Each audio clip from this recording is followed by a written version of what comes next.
Good morning all. आज का हमारा टॉपिक है चिड़चिड़े ग्राहकों को संभालना है। कस्टमर सर्विस जो हमारा टॉपिक चल रहा है उसी के अंतर्गत आता है चिड़चिड़े ग्राहकों को संभालना। मतलब जो ग्राहक हमसे नाराज़ हैं या हमारी कस्टमर सर्विस से नाराज़ हैं और या फिर हमारे स्टोर में कई बार आ गए हैं वो और उनको हर बार परेशानी का सामना करना पड़ रहा है, तो वो कई बार बहुत ज़्यादा चिड़चिड़े से हो जाते हैं। तो उनको किस प्रकार से संभालना है। रुष्ट ग्राहकों को संभालने के तरीकों की सूची बनाना है। मतलब जो रुष्ट ग्राहक हैं उनको संभालने के क्या क्या तरीके हो सकते हैं उसकी सूची बनाने में हमें मदद मिलेगी ये टॉपिक पढ़ने से। इसके अलावा ग्राहकों की शिकायतों को हल करने के लिए उपायों की पहचान करने में हमें मदद मिलेगी। ग्राहकों की शिकायतों की गहराई में कैसे जाएं इसको समझने में हमें मदद मिलेगी। शिकायतों की प्रकृति की पहचान करने के लिए विश्लेषण करने में, मतलब ये सभी हमारे जो उद्देश्य हैं रुष्ट और जो नाराज ग्राहक हैं उनको संभालने के। ग्राहकों को संभालना यह स्वाभाविक है कि बेहद असंतुष्ट ग्राहकों को दुकान के कर्मचारियों को गुस्सा आ जाए और खराब प्रतिक्रिया दे। ऐसे मामलों में विक्रेता को ग्राहकों को संभालने के लिए उचित कदमों का पालन करना चाहिए। तो जो ग्राहक नाराज हैं, हमसे परेशान हैं या चिड़चिड़े हुए हैं उनको हमें किस प्रकार संभालना है उसकी सूची यहाँ बनाकर दी गई है। सुनना, ग्राहकों को धैर्यपूर्वक सुनना। सबसे पहले जो ग्राहक हमसे परेशान हैं या चिड़चिड़े हो गए हैं उनको सबसे पहले हमें ध्यानपूर्वक धैर्यपूर्वक सुनना चाहिए। नाराज ग्राहकों को नम्रता से सेवा क्षेत्र से दूर लेकर जाएं ताकि दूसरे ग्राहकों को कम से कम अशांति का सामना करना पड़े। मतलब जो ग्राहक नाराज हैं, चिड़चिड़े हो गए हैं और चिल्ला रहे हैं हम पर और हमारे स्टाफ पर, उनको पहले जो हमारा फ्लोर है उससे दूर कहीं ऐसे स्थान पर लेके जाएं जैसे कस्टमर सर्विस डेस्क हो गई, वहाँ लेके जाएं और वहाँ पर उन्हें बैठाएं अच्छे से। उसके बाद उनसे माफ़ी मांगकर, मतलब अपनी गलतियों को स्वीकारना, माफ़ी मांगकर गलतियों को स्वीकारें और मुद्दे को सबसे अच्छे संभव तरीके से सुलझाने का आश्वासन कस्टमर को दें।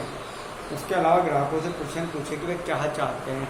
अब नाराज ग्राहक है तो उससे ये पूछे कि सर आप चाहते क्या हो, जो आप चाहोगे वैसा हम करके देंगे या उसके अनुरूप हमसे जो बनता होगा वो करके देंगे। इसके अलावा बताएं कि संगठन समस्या विभिन्न तरीकों से हल कर सकता है और उनको 2-3 आंसर दें, अपने हल करके बताएं कि सर आपको इसके हम 2-3 तरीके से आपकी समस्या को सुलझा सकते हैं, उसमें से आपको कौन सा ज़्यादा अच्छा लग रहा है। निचले स्तर पर प्रभावी समाधान नहीं हो तो शिकायत को उच्च अधिकारियों के पास भेजना। अगर हमसे नहीं हो रहा है तो हमारे उच्च अधिकारियों को सूचित करना। पूछताछ, एक बार समाधान मिल जाए तो ग्राहक से पूछना कि क्या समाधान से संतुष्ट हैं या नहीं हैं। इसके अलावा फिर आता है प्रतिक्रिया प्राप्ति। ग्राहक से प्रक्रिया का अनुरोध करें। ग्राहक से पूछेंगे सर हमने जो आपको सॉल्यूशन दिया है वो आपको अच्छा लगा नहीं लगा और सब हमारी तरफ से क्या कमी रह गई थी, ये सभी जानकारी लें। इसके अलावा ग्राहकों की शिकायतों को हल करने के कुछ प्रमुख तरीके इस प्रकार हैं। शिकायत की वास्तविक प्रकृति का विश्लेषण पता लगाएं कि वो उत्पाद मूल्य और मूल्य में गलती इत्यादि में से किससे संबंधित हैं।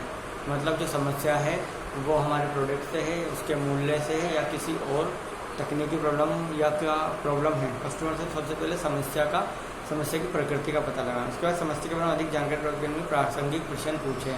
कस्टमर से सही से और प्रासंगिक क्वेश्चन ही पूछें। ग्राहक को स्पष्ट करें कि शिकायत समझ में आ गई है। अगर आपकी शिकायत समझ में आ जाए तो ग्राहक को बता दें कि आपको उनकी समस्या समझ में आ गई है। ग्राहक को एक संभव समाधान का सुझाव दें, जैसे उत्पाद की मरम्मत या उसे बदलना। अब ग्राहक चाहता है कि उसका जो प्रोडक्ट उसने लिया था वो डिफेक्टिव था, डैमेज था, तो हम उसके लिए कर सकते हैं, उसकी मरम्मत कर सकते हैं या फिर उससे दूसरा दे सकते हैं। अन्य विकल्प का सुझाव दें, जैसे लोकपाल के माध्यम से मुद्दे को हल करना। अन्य कोई और हो जैसे हम उसे कैशबैक वापस दे सकते हैं या जो भी पॉसिबल सोल्यूशन है, क्या हम उसे उसके बदले हम उतनी अमाउंट क्रेडिट नोट इशू कर सकते हैं या कोई और दूसरे ब्रांड या कोई और अन्य प्रोडक्ट उसे खरीदने के लिए बोल सकते हैं। तो ऐसे बहुत सारे सोल्यूशन जो हम कस्टमर को दे सकते हैं। समस्या को जल्दी हल करके शिकायत को बंद करना। ऐसे मामले में जहाँ समस्या को विशेष स्तर पर हल नहीं किया जाता उसे उच्च स्तर पर पहुँचा दिया जाता है, जैसे संगठन का शीर्ष प्रबंधन। मुद्दों को उच्च स्तर पर पहुँचाना निम्नलिखित स्थितियों के तहत आवश्यक हो सकता है। जब ग्राहक सहायता कर्मचारी को शिकायतों को संभालने के लिए अधिकृत न हो, जब ग्राहक समर्थन प्रक्रिया अक्षम हो और वांछित परिणाम देने में असफल हो, जब मुद्दा हल करने की अवधि बीत चुकी हो। कोई मुद्दा था उसके हल करने की अवधि अगर बीत चुकी है तो ऐसे में क्या है फिर उच्च अधिकारी ही उसको सॉल्व कर सकते हैं। सेल्समैन को निम्नलिखित दिशा निर्देशों का पालन करते हुए ग्राहक की शिकायतों का सही मूल्यांकन करना चाहिए। ग्राहक को धैर्य से सुनें, शिकायत की जड़ की जांच और मूल्यांकन करें, संघर्ष को हल करने के संभव समाधान को पहचानें, चयन करके समस्या के लिए सबसे उपयुक्त समाधान प्रदान करें। प्रत्येक विक्रेता के पास खरीदे गए सामान की वापसी की नीति होती है। कुछ विक्रेता एक निर्दिष्ट समय अवधि के भीतर वापसी की अनुमति देते हैं, जबकि कुछ विक्रेता बेचे गए उत्पाद की वापसी या आदान प्रदान नहीं करने देते। यदि ग्राहक निर्दिष्ट समय अवधि के बाद खरीदे गए सामान वापस करने का अनुरोध करता है तो विक्रेता को विनम्रता से उस नीति के बारे में सूचित करना चाहिए और वापसी के लिए उत्पाद को स्वीकार करने में असमर्थता व्यक्त करनी चाहिए। इसके अंदर ये बताया गया है कि कुछ दुकानदार हैं, उनके पास प्रत्येक समय अवधि को निर्धारित कर देते हैं कि उस समय अवधि में अगर आप माल लेकर आएंगे तो वापस कर लेंगे। इसके अलावा सेलेबल कंडीशन में होना चाहिए। जैसे 15 दिन का समय होता है ज़्यादातर रिटेल स्टोर्स में। अगर 15 दिन में अगर आप कोई सामान उनसे एक्सचेंज करना चाहते हैं तो आपको एक्सचेंज कर देंगे, बदल के दे देंगे, या उसके बदले में जो भी वो पैसे देंगे वापस आपको, या फिर उसके बदले में उतने अमाउंट का स्लिप इशू कर देंगे। लेकिन वो सब कितने दिन में? 15 दिन में। उसकी दूसरी शर्त क्या है कि वो डिफेक्टिव डैमेज होनी चाहिए, सेलेबल कंडीशन में होना चाहिए, गंदा नहीं होना चाहिए। इसके अलावा कई बार कस्टमर 15 दिन के बाद आते हैं हमारे पास और बोलते हैं, अनुरोध कर देंगे हम एक्सचेंज कर दो, तो कस्टमर को अच्छे से बता देना चाहिए कि सर हमने आपको पहले से इन्फॉर्म कर दिया था कि हम 15 दिन बाद एक्सचेंज नहीं करेंगे, चाहे फिर वो अच्छी कंडीशन में ही क्यों न हो प्रोडक्ट, क्योंकि समय अवधि निकल चुकी है। तो इसे कस्टमर को अच्छे से समझाकर और विनम्रता के साथ बोल दें।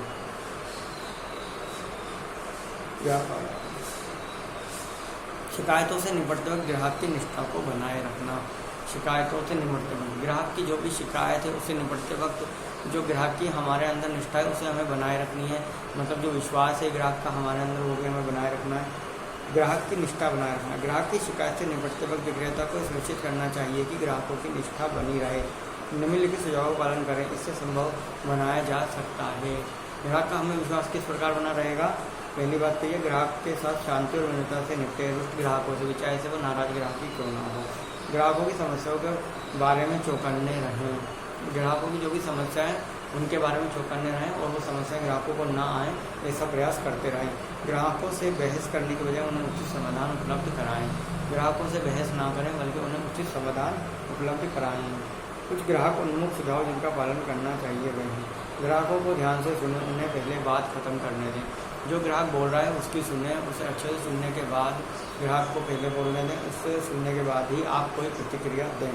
विनम्र, चिंतित, ध्यानपूर्वक और सादगी भरे तरीके से प्रश्न पूछा जाना चाहिए। आप जब भी क्वेश्चन पूछे तो आप कैसे दिखें? आपको विनम्र दिखना चाहिए, चिंतित दिखना चाहिए और ध्यानपूर्वक और सादगी से ऐसे आपके हाव भाव होने चाहिए। सब्वे को ग्राहक की जगह रखकर देखें। दोष दिए बिना माफ़ी मांगे। कस्टमर को दोष दिए बिना ही अगर आपकी गलती है तो माफ़ी मांगे। ग्राहकों से पूछकर जानकारी प्राप्त करें कि कौन सा समाधान उन्हें स्वीकार्य है। जब हमने ग्राहक को 3-4 समाधान सोल्यूशन बता दिए हैं तो ग्राहक से पूछे कि उसमें से कौन सा उसे अच्छा लग रहा है और कौन से के साथ वो जाना चाहेगा। समस्या का समाधान करें या कोई ऐसा व्यक्ति ढूंढे जो इसे शीघ्र हल कर सकता हो।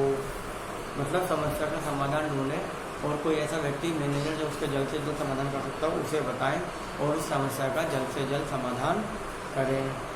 इसके अलावा उपभोक्ता और व्यापारी के विशेषाधिकार क्या हैं?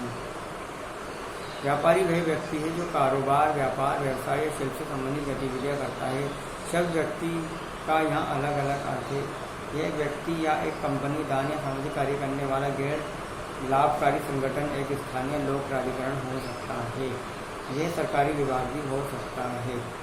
याद रखिए, यदि व्यक्ति कारोबार को आगे बढ़ाने के लिए खरीद या व्यापारी के साथ सौदा करता है, मतलब यदि एक व्यक्ति व्यावसायिक प्रयोजन के लिए बिक्री के लिए उत्पाद की खरीद करता है तो वह कानूनी अर्थों में उपभोक्ता नहीं माना जाता। उपभोक्ता उस व्यक्ति का प्रतिनिधित्व करता है जो खपत के लिए उत्पाद की खरीद करता है। मतलब उपभोक्ता और व्यापारी में क्या अंतर है? व्यापारी वो है जो सामान को अन्य व्यक्ति को बेचने के लिए खरीद रहा है, वो तो क्या है? व्यापारी है। और जो खरीद कर उस सामान की खपत करेगा या उसे यूज में लेगा वो कौन है? उपभोक्ता है। व्यापारी ग्राहक अधिकार। हर व्यापारी या ग्राहक के खरीद, वापसी और उत्पाद के मरम्मत से संबंधित कुछ अधिकार हैं। इन अधिकारों में से कुछ इस प्रकार: उत्पाद के बारे में पूरी जानकारी प्राप्त करने का अधिकार है किसको? ग्राहक को। विक्रेता के साथ उत्पाद की कीमत में मोल भाव करने का अधिकार भी ग्राहक के पास है। किसी भी उत्पाद से संबंधित समस्या के बारे में या बातचीत के दौरान विक्रेता के निराशाजनक कार्य के बारे में शिकायत करने का अधिकार भी ग्राहक को है। विक्रेता की नीति के अनुसार खरीदे गए सामान वापस करने का अधिकार भी ग्राहक के पास है। मतलब विक्रेता ने जो नीतियाँ निर्धारित की हैं सामान बदलने की। अगर उसके अनुरूप विक्रेता कार्य नहीं कर रहा है तो ग्राहक उसकी शिकायत कर सकता है। दूसरा है किसी भी उत्पाद से संबंधित समस्या के बारे में या बातचीत के दौरान विक्रेता के निराशाजनक व्यवहार के बारे में भी ग्राहक शिकायत कर सकता है। इच्छा के अनुसार उत्पाद खरीदने का अधिकार है। ग्राहक चाहे जो सामान खरीद सकता है और जो चाहे वो नहीं खरीद सकता। उत्पाद के बारे में पूरी जानकारी प्राप्त करने का अधिकार भी ग्राहक के पास है। वो आपसे उत्पाद के बारे में कोई भी जानकारी मांग सकता है।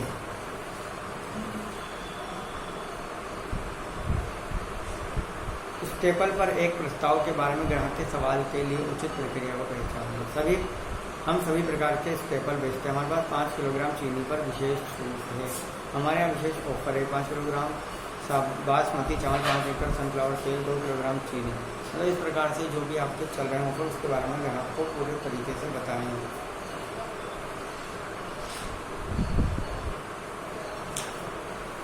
इस प्रकार से हमें ग्राहक, अगर हम हैं कहीं पर और अगर हम वहाँ खरीदने जा रहे हैं तो दुकानदार हमसे ज़बरदस्ती नहीं कर सकता, जोर ज़बरदस्ती कि आपको अब यहाँ आ गए हैं तो आपको सामान खरीदना ही है।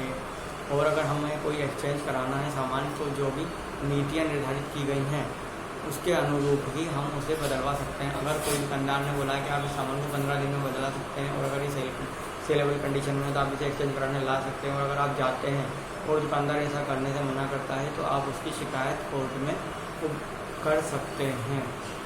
तो आप ग्राहक को बहुत सारे अधिकार मिले हुए हैं। आप किसी दुकान में चले गए हैं और अगर आपसे दुकानदार अगर ढंग से व्यवहार नहीं कर रहा है और बदतमीजी से बात कर रहा है तो आप उसकी भी शिकायत कर सकते हैं। इस प्रकार से ग्राहकों को बहुत सारे विशेष अधिकार प्राप्त हैं। इसके अलावा कोई दुकानदार आपसे ज़्यादा मूल्य नहीं ले सकता। लिखी हुई MRP जो है उससे ज़्यादा मूल्य नहीं ले सकता। आपको कोई डिफेक्टिव डैमेज अगर सामान वो भेज देता है डर्टी, तो आप उसे 15 दिन के बाद भी एक्सचेंज करा सकते हैं। ऐसा कानून है। मतलब उसकी नीति तो है कि वो 15 दिन में बदल के देगा, लेकिन अगर उसने आपको मैन्युफैक्चरिंग डिफेक्ट वाला कोई आइटम दे दिया है तो उसको वो बाद में भी बदल कर देगा 15 दिन के बाद भी, अन्यथा आप उसके खिलाफ कानूनी कार्रवाई कर सकते हैं। इसके अलावा अगर दुकानदार के यहाँ आप जा रहे हैं तो आपसे जो मूल्य MRP अंकित है उससे ज़्यादा वो नहीं ले सकता। इस तरीके से ग्राहकों के बहुत सारे अधिकार हैं, उनको ग्राहकों को पहचानना चाहिए, समझना चाहिए और उसके अनुरूप ही कार्य करना चाहिए।